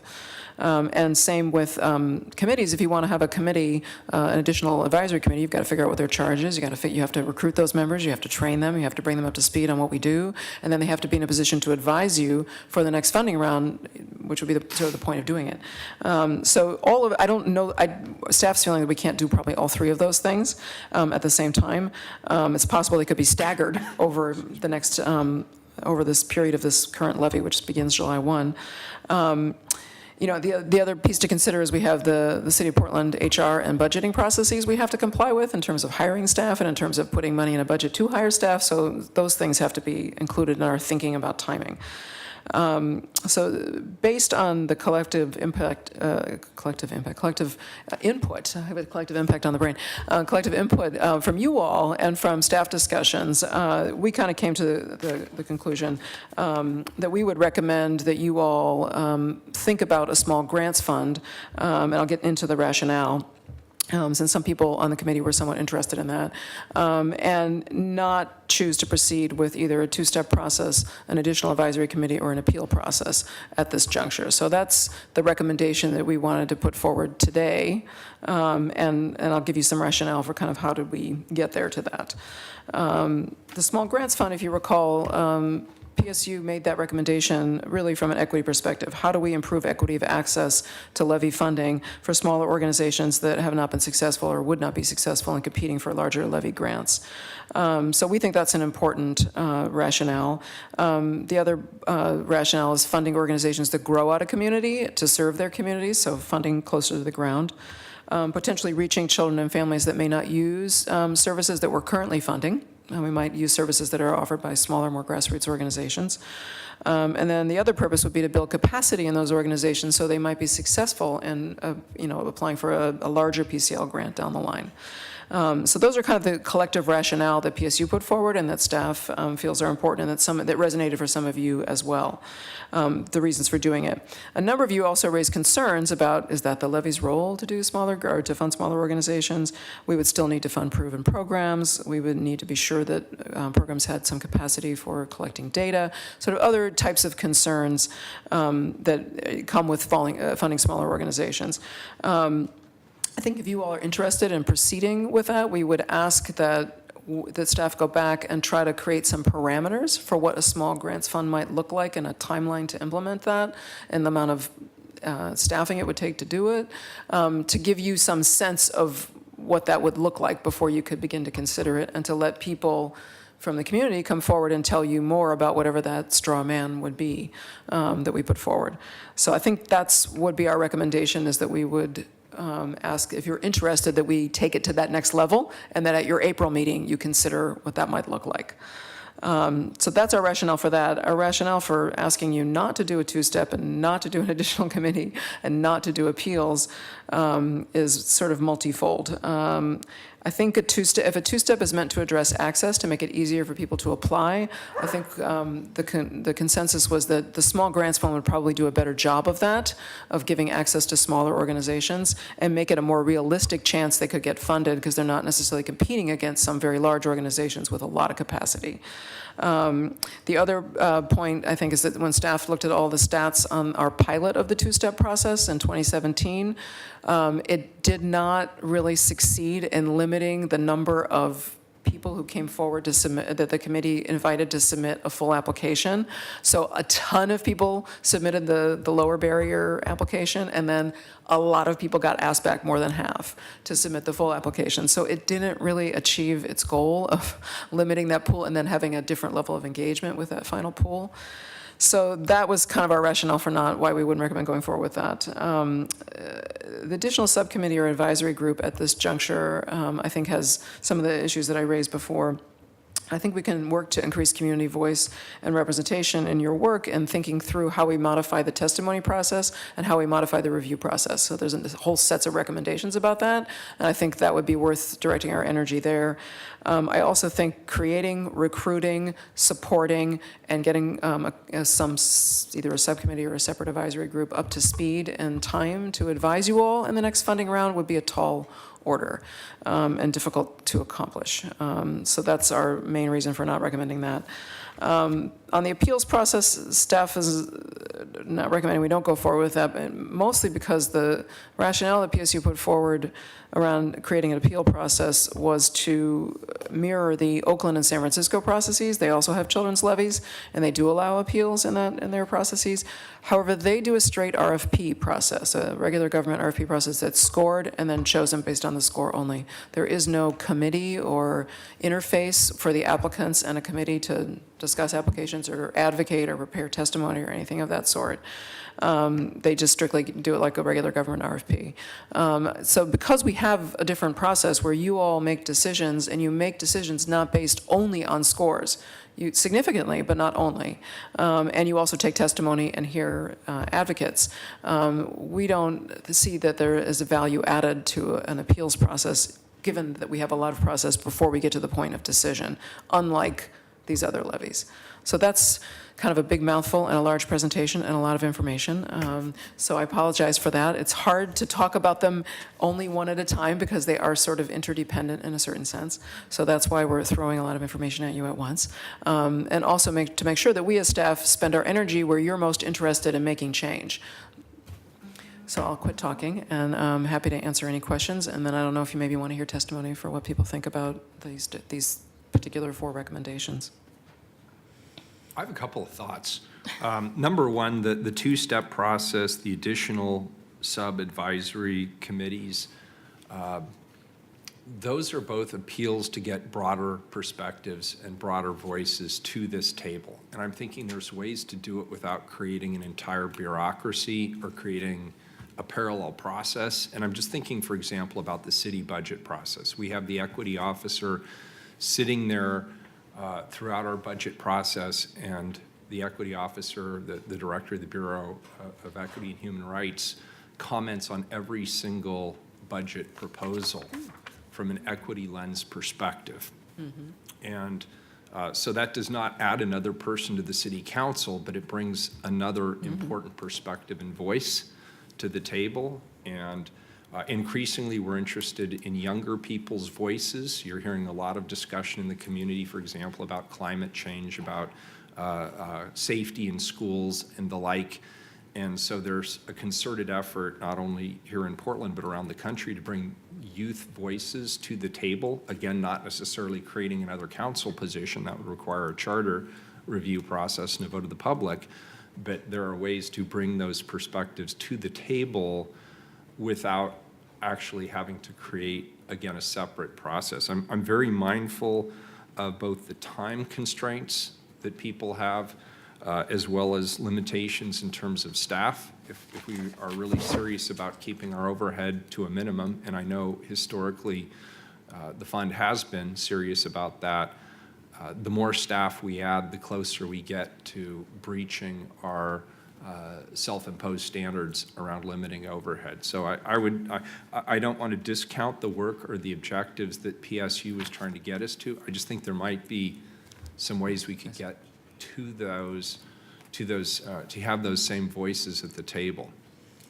As far as the appeal process, I feel like we have an appeal process here. I feel like there is adequate opportunity for people to interact with the staff, to make the case. The information then comes to us, I think, very thoroughly with both your perspective as well as the organization's perspective.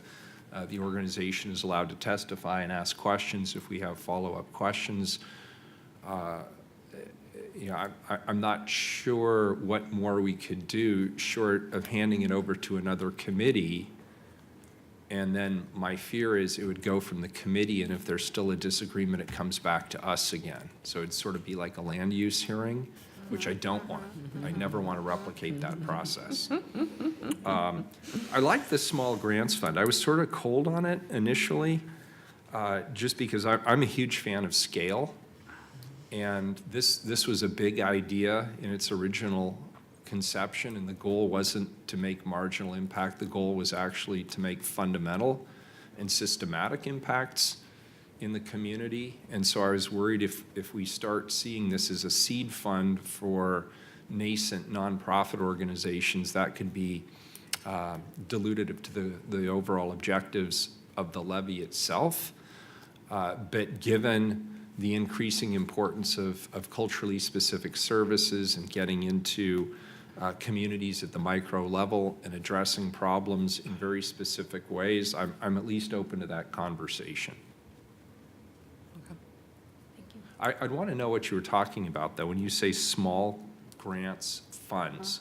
What do you mean? Could you put some parameters around that, or is that not defined yet? Well, that's what we want to come back to you with. That's Okay. basically, Okay. I'm So you're looking. basically saying, are we interested Are you enough to interested continue enough the for us to go do conversation? some work on it? Because I don't got want to it. pursue Okay. something that you're not interested in doing. But if you're interested, I mean, I felt like there was enough in our individual conversations, and also from Felicia, who was here, was enough interest, reservations, but also interest, that, you know, should we take the next step and start marking up what this could look like? And again, you Get a know, proposal. we can throw a straw man up, and you all can shoot it down, and the community can shoot it down, and we can refashion. I mean, there's time.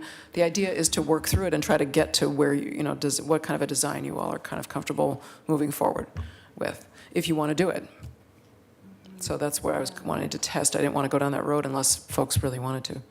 But there would be some parameter, even though we're talking about figuring out exactly what a small grant looks like in terms of the dollar amount. There would be the same parameters in terms of the issue areas for the Yes. small grants that we would have for the main ones. The law still is, we still have to follow the law, so that part doesn't go away. And the question is, how can we follow the law and also do this? And so that's what we would want to work on, and sort of come up with some ideas of how that could be done.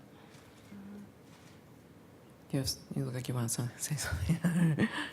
It's a little bit of a chicken and egg, because if we can't follow the law, it doesn't matter what program you come up with, right? If small grants by definition can't be fit into our charging orders now, you know, demonstratively successful programs, 5%, all those things that seem to have some tension with a small grant program, I almost feel like we should explore those to say, yes, there's a possibility for a small grants program before we start going and designing potential small grant programs. Well, no, that's the point, is that what we want to bring to you next is something that would meet that would meet the objectives of the law, the requirements of the law, as well as some of the objectives that PSU identified as important in the community.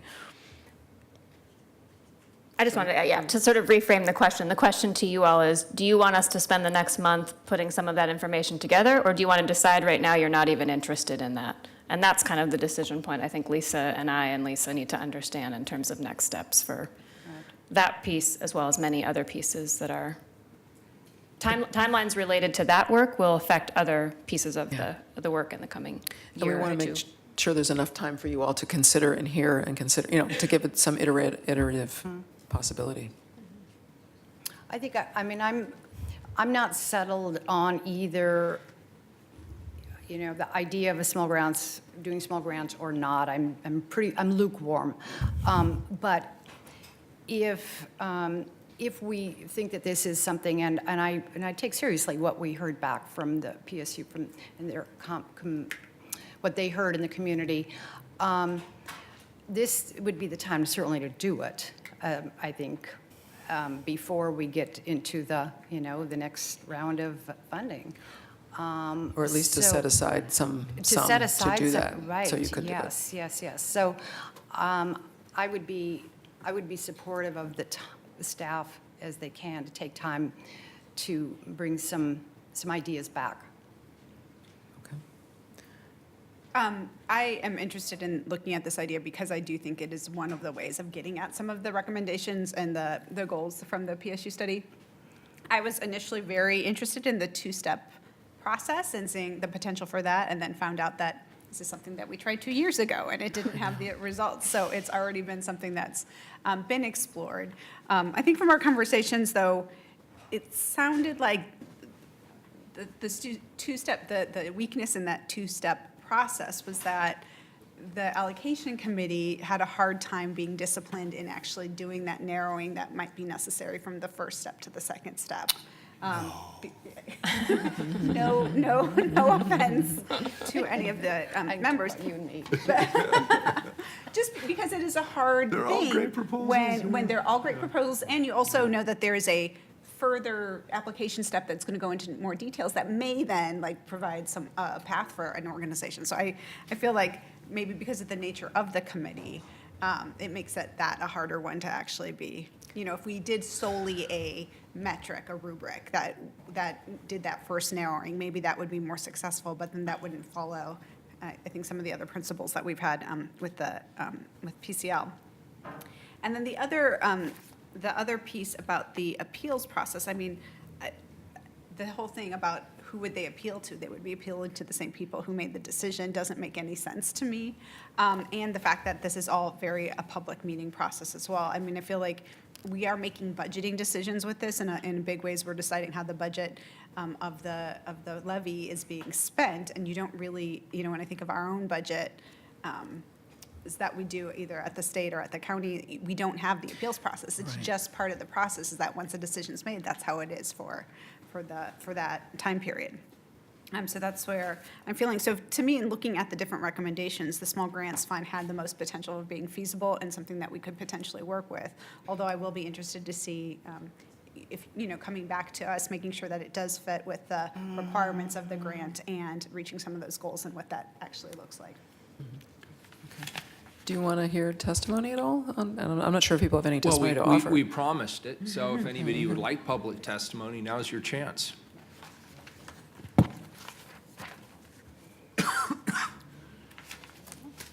Great, so I guess we can entertain a motion. It sounds like I heard a consensus potentially around the small grants fund, maybe? I think it's a tall order, so staff will have their hands full trying to figure out how to make it fit. Okay, fair enough. Certainly a positive goal. Does somebody want to speak? We might have testimony.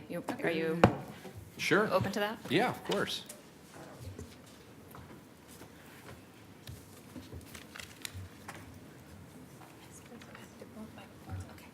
Both are on. Here's. Good afternoon. Good afternoon. Hi. Susie, you go first. You're the executive director.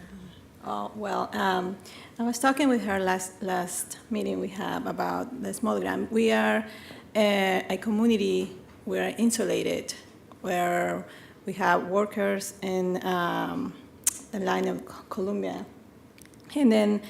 And we have a lot of experience with needs, with parents, low income.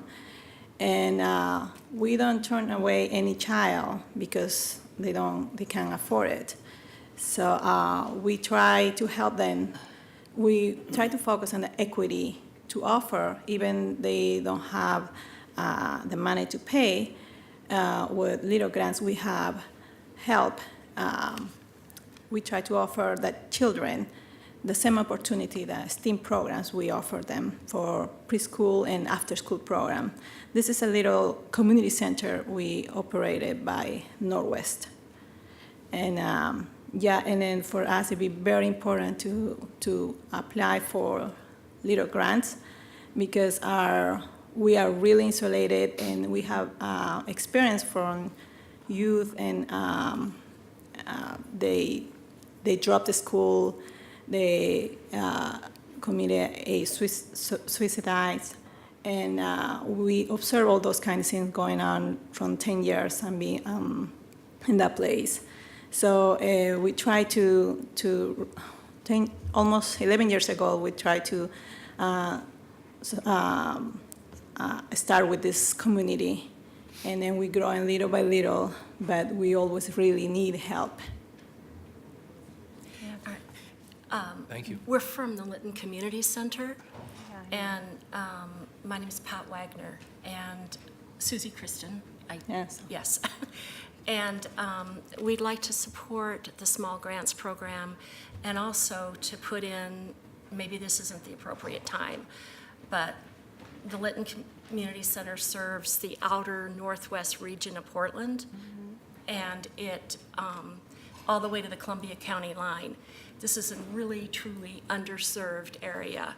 And it's also an area that has a big variety of all the way from the homeless people from the river, all the couch surfing people that take space on my couch a lot, and to the very wealthy people up on Skyline. So it's it's pretty diverse, but that's good. It's good. It's good for the kids, all of them.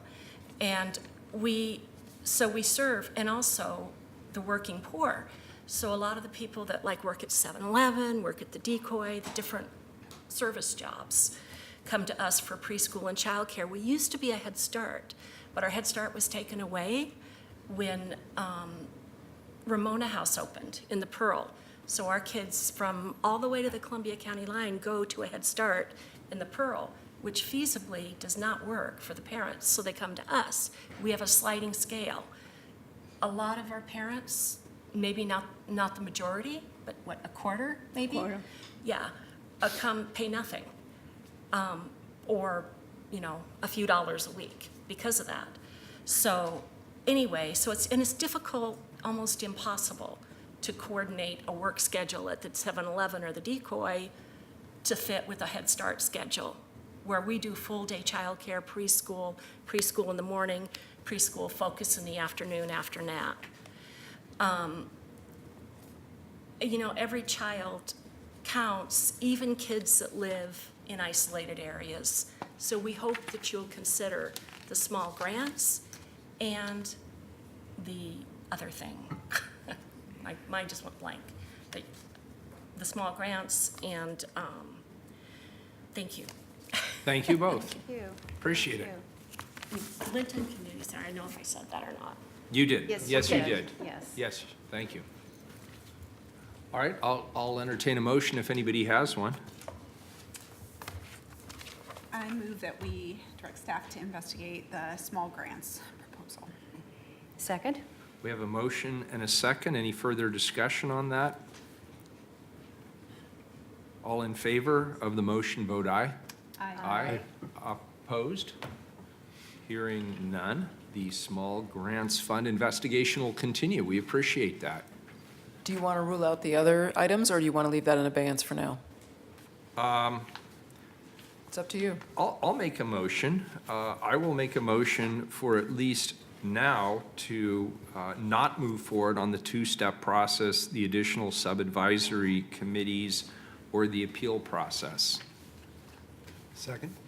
A motion and a second. All in favor, vote aye. Aye. Aye. Opposed? Okay, Very we will good. not bring those back to you then. Thank you. And before we move off of this, I know we all said this in some way or other. We want to thank Portland State University for what was a very thorough and I think provocative report. And what we don't do today doesn't mean we don't do it tomorrow. So thanks to them. All right, so Lisa, you're going to give us a little bit of a preview of the April 8th meeting. Give it quick. Yeah, a quick run-through. I will. Meg's going You to. will hear Okay, very good. from our community engagement process lead contractor, Kiyoshi Owens of Empress Rules, and her team around what they heard from our community around services they'd like to see funded and other funding priorities. In addition, we will be coming back to you with some likely, depending on time as that meeting unfolds, with additional considerations around recommendations that PSU included in that report. So we as staff have grouped them into 4 areas. The request for investment document and revisions that have been proposed, particularly around racial equity and inclusion in that document. The application review process itself, the testimony process, and the allocation committee decision-making process. So between May's meeting and the 2 meetings in June, we are hoping that you all will make decisions both about how the process will look for funding as well as what to fund based on the community engagement. And if we don't, they're going to schedule more meetings. Well, you've got those coming anyway. Very good. Hopefully, if we all finish, you'll have July and August off. Excellent. Thank you. All right, so we have a video to conclude today's meeting on Listos para Aprender. This will be great. Thank you.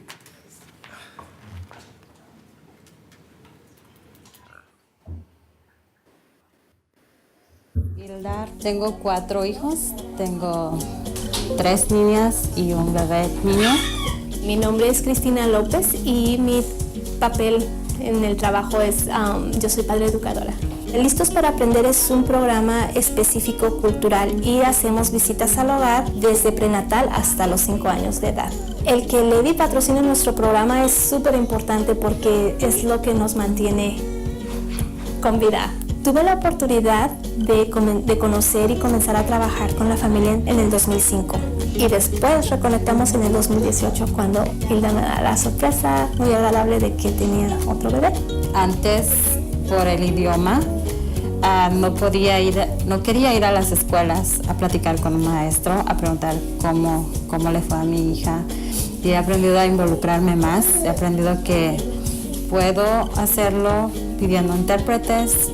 Y pues también fui a la escuela un tiempo de inglés, no lo puedo hablar bien, pero sí lo entiendo. Entonces, todo eso también me ha ayudado mucho.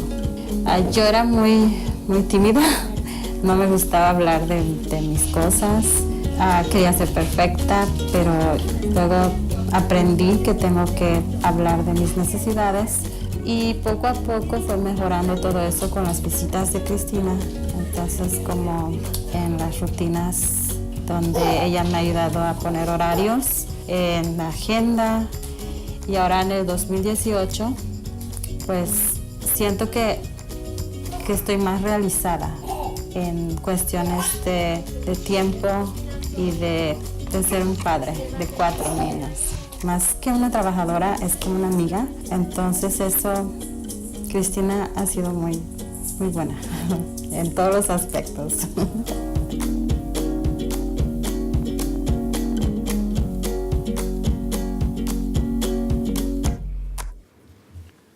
Excellent. Thank you for the video. Thank you, everybody, for attending today. We will meet next from 2 to 4 p.m. on Monday, April 8th. Agendas will be sent to the Levy database and, of course, posted on the website. We stand adjourned. Thank you, everyone.